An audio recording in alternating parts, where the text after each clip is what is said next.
Hey there, Jeff here with another episode of Feedback Matters, the YouTube channel of Database Sciences and our cloud-based survey feedback services, Guest Insight, and Listen Keenly.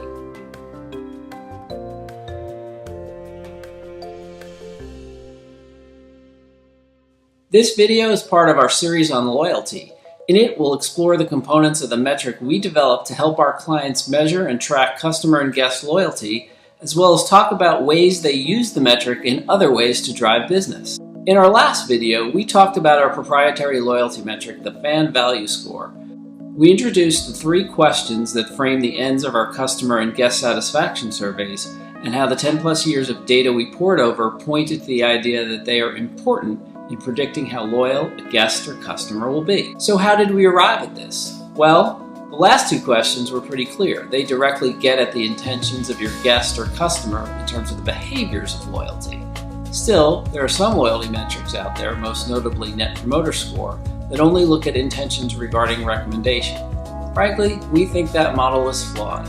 If you do a Google search, you'll see that we're far from alone in this amongst consumer behavior researchers. But we'll save the deep dive into that discussion for another day in another video. We found that it's important to directly ask about the intention to return. Our research, which now has more than 13 years of data supporting it, points to subtle differences between intention to return and intention to recommend. Among the reasons for this is the idea that the intention to return has competitors that may intrigue your customers or guests baked into it. We ask about the intention to return in this way. How likely are you to come back? We offer 5 possible answers. We'll cover question design in depth in another video, but in this case, it's important to provide a neutral or indecisive midpoint option, and then 2 strengths in terms of likelihood as well as not likely to return. In asking about the willingness to recommend, we view this a little more simply. The experience with your business is over, so your guest or customer has all the information they need to know whether they would or would not recommend you. As such, we view it as a binary decision, simply yes or no.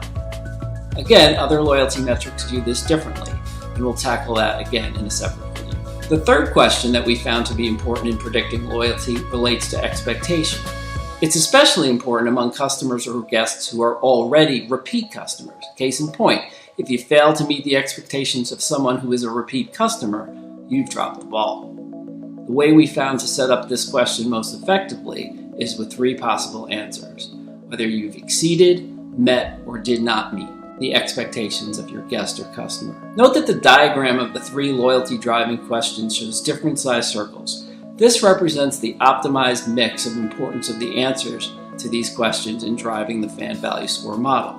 It's not simply 1/3 of each of the questions. So now you see what goes into our predictor of loyalty, Fan Value Score. How is that helpful to our clients? Remember that the output of the formula is only 5 possible scores, really segments.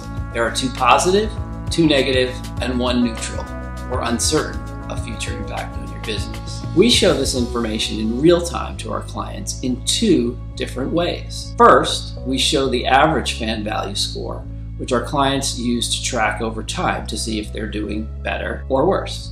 The second way we present this information that we show our clients is how all of their guests or customers at any point in time break down into the 5 loyalty segments, or pie chart. This allows them to see whether they're moving more customers to the positive pie slices over time. Going beyond that, they can actually tailor marketing efforts, rewards, and incentives to customers or guests based on that segmentation. Thanks so much for taking time out of your day to watch this episode of Feedback Matters. If you enjoyed it and or found it informative, I'd love to see a thumbs up. Also, please subscribe and turn on notifications so you'll know when our videos are published. Thanks again, and I'll see you next time on Feedback Matters.